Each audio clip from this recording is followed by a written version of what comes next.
L'univers a deux murs qu'on ne pourra jamais franchir.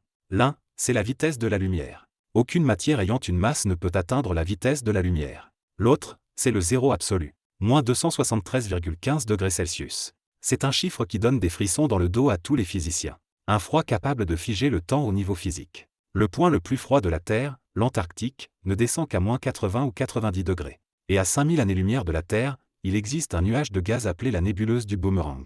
Sa température est de moins 272 degrés. Mais il lui manque encore plus d'un degré pour atteindre le zéro absolu. Cet écart d'un seul degré, l'univers entier n'a pas réussi à le franchir en 13,8 milliards d'années. Dans aucun recoin, aucune matière n'a jamais réellement atteint le point de moins 273,15 degrés. Parce que l'univers a inscrit une règle dans son code de base, cette température est interdite à quiconque. En 1800, un scientifique français nommé Gay-Lussac trouva un tube de verre scellé, y injecta du gaz, puis le chauffa pour voir combien il se dilatait. Puis il le refroidit pour voir combien il se contractait. Et il découvrit une loi qui donne la chair de poule. Quel que soit le gaz utilisé, à chaque baisse d'un degré de température, le volume diminuait d'une quantité fixe. Il traça les données mesurées sur du papier millimétré. Tous les points s'alignèrent parfaitement en une droite. Puis il fit une chose de plus. Il prolongea cette droite vers le bas. La ligne descendit, jusqu'à atteindre moins 273 degrés. Et elle coupa l'axe horizontal. Que signifiait ce point d'intersection?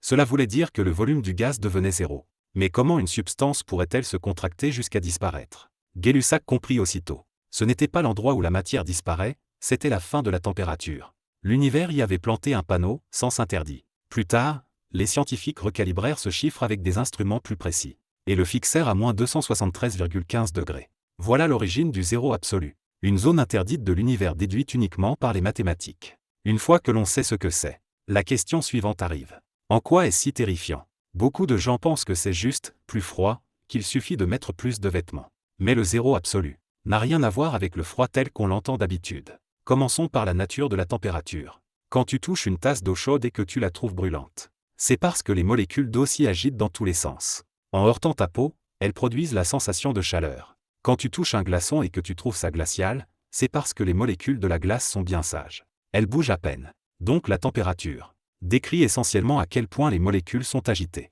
Très agitées, c'est chaud, calme, c'est froid. Alors, que se passe-t-il si les molécules ne bougent plus du tout? Cet état, c'est le zéro absolu. Maintenant, imagine une scène. Quelqu'un te jette instantanément dans un espace à zéro absolu. Les dizaines de milliers de milliards de cellules dans ton corps. Et les innombrables atomes dans chaque cellule s'arrêteraient tous en même temps. Tu deviendrais une statue, figée dans la posture de la dernière seconde.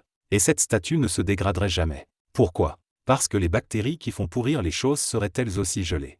Elles ne pourraient pas bouger non plus. Aucune force ne pourrait te décomposer. Tu resterais dans cette position, jusqu'au jour où l'univers prendra fin. Ça ressemble à une sorte d'immortalité, non. Mais ne te réjouis pas trop vite. Tu ne pourrais rien ressentir, parce que les atomes de ton corps seraient tous immobiles. Ta conscience s'éteindrait aussi. Voilà l'aspect le plus cruel du zéro absolu. Il te donne un corps éternel, mais t'enlève la capacité de ressentir l'éternité. Si tout cela n'était encore qu'au niveau de l'imagination, alors ce qui suit, ce sont des choses étranges que les scientifiques ont réellement observées en laboratoire. Quand la température se rapproche sans cesse du zéro absolu, la matière commence à jouer des numéros qui font douter de la réalité. Le premier numéro s'appelle la supraconductivité. En 1911, un physicien néerlandais nommé Hahn découvrit par hasard en manipulant des dispositifs cryogéniques qu'en refroidissant le mercure à environ moins 269 degrés, sa résistance électrique disparaissait soudainement. Elle ne diminuait pas, elle s'évanouissait complètement. Tu fais passer du courant dans une bobine supraconductrice. Puis tu coupes l'alimentation. Le courant à l'intérieur ne s'arrête pas. Il ne ralentit pas progressivement, il continue à circuler pour toujours. En théorie, ce courant pourrait tourner jusqu'au jour où le soleil s'éteindra et où la Voie lactée se désagrégera. Pourquoi les fils électriques ordinaires chauffent-ils? Parce que le courant rencontre une résistance en circulant. Et l'énergie, en surmontant cette résistance, se transforme en chaleur et se dissipe inutilement.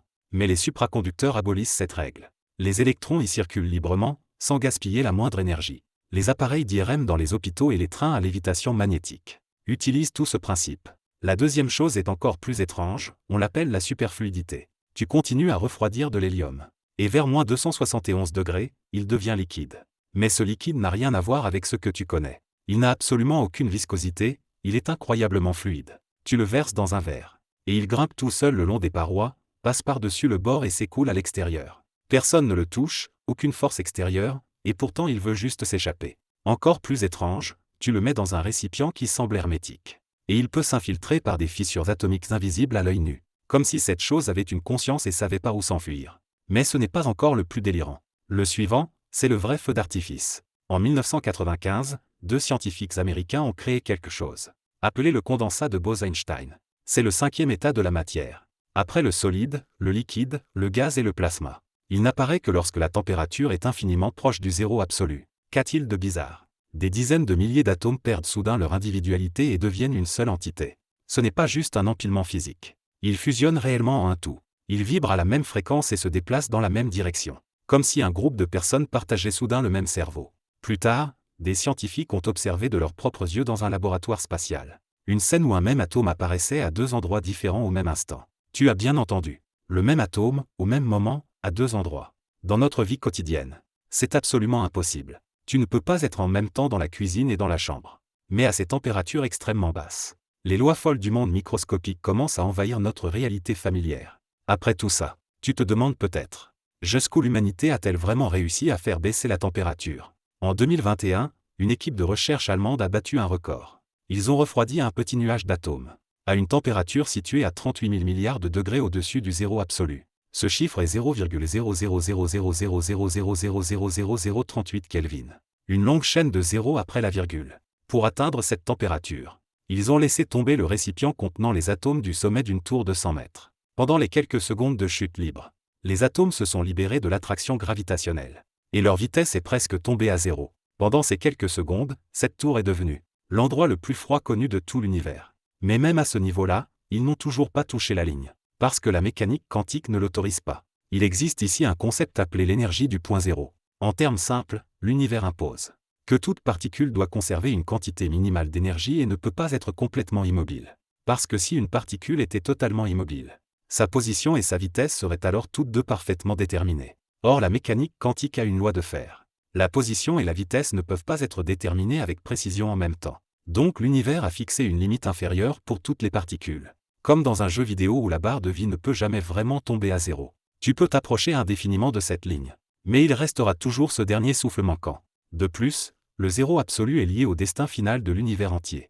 En physique, il existe une loi appelée l'augmentation de l'entropie. En langage humain, cela veut dire que la chaleur s'écoule toujours des zones chaudes vers les zones froides, jusqu'à ce que les deux aient la même température. C'est une voie à sens unique, irréversible. Le soleil brûle, mais il finira un jour par s'éteindre. Les trous noirs engloutissent tout, mais finiront eux aussi par s'évaporer lentement. Quand la dernière parcelle de chaleur de l'univers se sera dissipée, tout l'espace-temps s'approchera infiniment du zéro absolu. À ce moment-là, il n'y aura plus d'étoiles qui brillent, plus de planètes qui tournent. Il n'y aura plus aucune réaction chimique. Même le temps lui-même perdra son sens. Les scientifiques ont donné un nom à cette fin. Ils l'appellent la mort thermique. Un univers en mort thermique n'a pas de lumière, pas de chaleur, pas de son, pas de mouvement. Seulement un silence éternel. La nébuleuse du boomerang est la bande-annonce de ce futur. Elle est plus froide que la température moyenne de l'univers. Comme un messager venu de la ligne d'arrivée, qui nous dit à l'avance, votre univers est en train de refroidir, petit à petit. Alors tu vois, l'univers a verrouillé l'espace avec la vitesse de la lumière, empêchant toute civilisation de parcourir la mer des étoiles.